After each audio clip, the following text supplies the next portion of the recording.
मित्रांनो, महाराष्ट्रामध्ये ज्यावेळेस सावकारी पाशात अडकवून काही शेतकऱ्यांनी, काही कर्ज घेतलेल्या लोकांनी आत्महत्या केल्या आणि त्या आत्महत्येचं फारच प्रस्थ महाराष्ट्रामध्ये माजल्यानंतर 2014 ला सावकारी कायदा हा अंमलात आला आणि त्यावेळेस आर. आर. पाटील होते. गृहमंत्री होते आर. आर. पाटील आणि त्यांनी सांगितलं होतं, की कोपऱ्यापासून ढोपऱ्यापर्यंत ह्या सावकारांना सोडून काढू. शेतकऱ्यांनी आत्महत्या करू नका, कर्जदारांनी आत्महत्या करू नका. आता 2014 ला हा कायदा पास झाला, परंतु सावकारी पाश मात्र अजूनही काही लोकांचा सुटलेला नाही. आपण ताजी घटना सांगतोय. अ, घटना आहे लातूर जिल्ह्यातली. त्याआधी आमच्या चॅनलला आपण सबस्क्राईब करा. जर आतापर्यंत सबस्क्राईब केलं, सबस्क्राईब करा, शेअर करा आणि कमेंट करा आणि म्हणजे अशाच वेगवेगळी माहिती आपल्यापर्यंत पोहोचवायला आम्हाला सोपं जाईल. मित्रांनो, घटना आहे अ, लातूर जिल्ह्यातली निलंगा तालुक्यातली. गावाचं नाव आहे नणंद. त्या नणंद गावामध्ये जे काही फायनान्सच्या नावाखाली जी सावकारी धंदा सुरू झालेला आहे आणि ती सावकारी धंदा एवढा अजब आहे, की आतापर्यंत कुठेही तुम्ही ही घटना ऐकली नसेल, की जर पैसे तुम्ही त्या टायमाला नाही दिले, तर 1 दिवसाचं दंड, 1,00,000ला 1 दिवसाचा दंड 5,000, 10,000, 20,000 रुपये दंड एका दिवसाचा.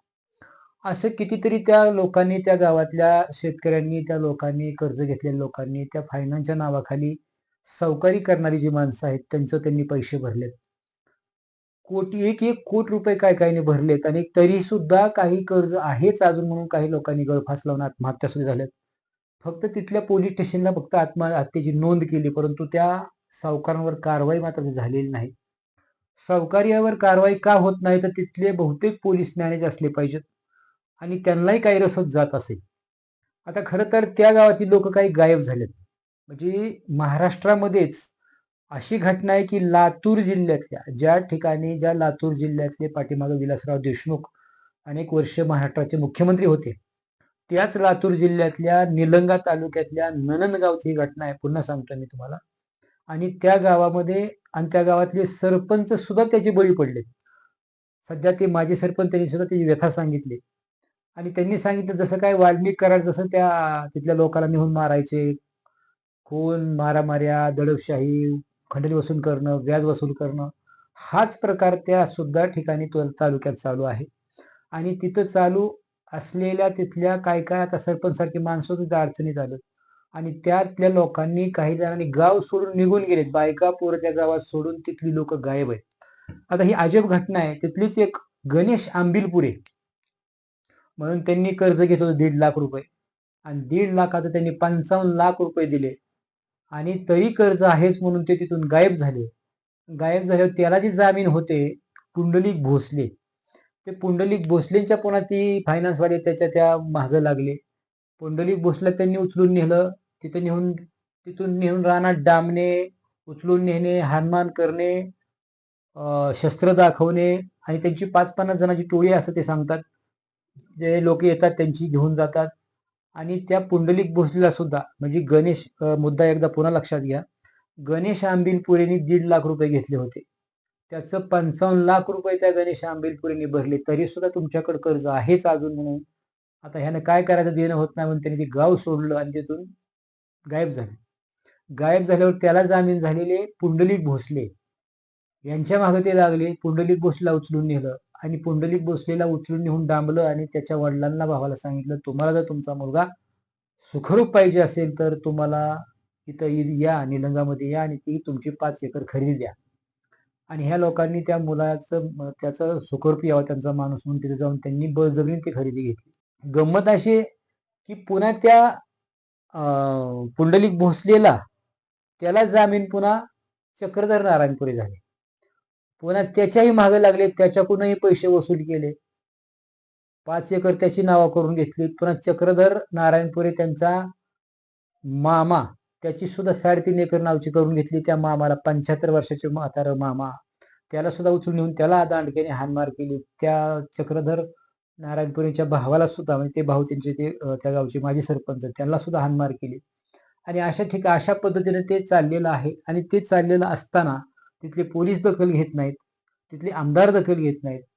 आता एवढं मोठं प्रस्त चालतं, याचा अर्थ पाठीमागं आपण बीड जिल्ह्यात पाहिलं की वाल्मिक कराडचं प्रकरण, त्याला राजकीय वरदहस्त होता म्हणूनच त्यांनी एवढं प्रस्थ माजवलं होते, तितकं त्यांनी अत्याचार केला.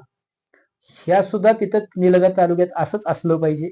आणि कुठल्या तरी एखाद्या राजकीय माणसाचं काहीतरी वरदहस्त असल्याशिवाय ही माणसं ह्या थराला जात नाहीत. आणि पोलीस सुद्धा तिथं गप राहायचं काम का करतात, तर काहीतरी राजकीय लोकांचा त्या पोलिसांवर दबाव असतो.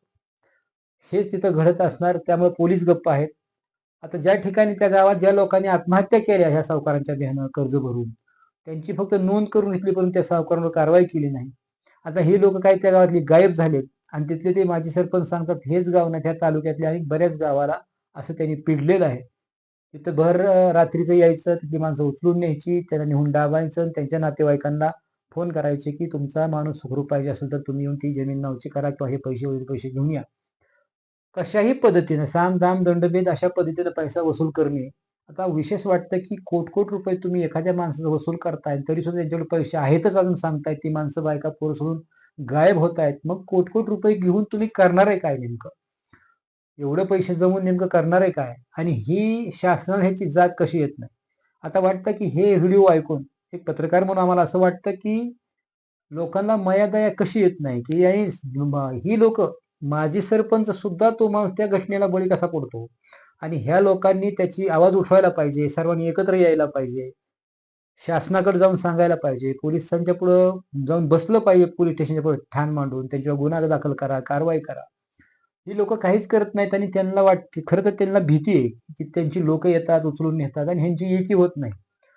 आणि गंमत म्हणजे ते गाव बघा, हे मुद्दाम सांगतोय मी, त्या गावामध्ये सर्व जाती धर्माची लोक गुण्यागोविंदाने राहतात आणि एकमेकाला मदत करतात. आता हेच बघा, हे गणेश आंबिलपुरे हे चांभार समाजाचे आहेत, चर्मकार समाजाचे आहेत. आणि त्याला जामीन झालेले पुंडलिक भोसले हे मराठा समाजाचे आहेत. आणि त्यांना जामीन झालेले चक्रधर नारायणपूर हे माळी समाजाचे.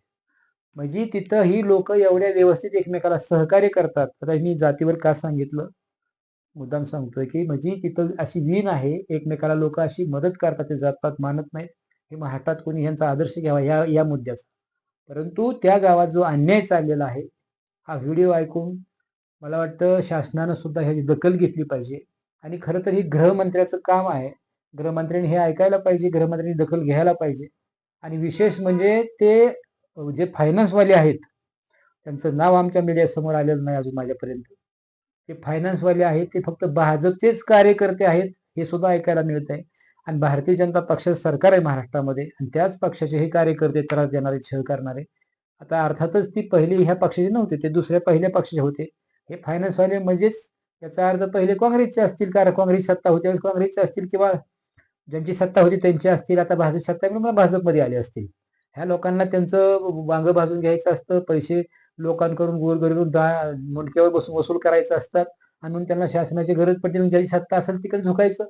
हे ते उद्योग त्यांचे चालू असतात. परंतु गृहमंत्र्यांनी ह्याची दखल घ्यायला पाहिजे, महाराष्ट्र सरकारने ह्याची दखल घ्यायला पाहिजे. खरं तर विधिमंडळामध्ये हा प्रश्न मांडला पाहिजे आणि त्या लोकांना न्याय मिळाला पाहिजे. लोकांनी सुद्धा पुढे यायला पाहिजे, सांगायला पाहिजे.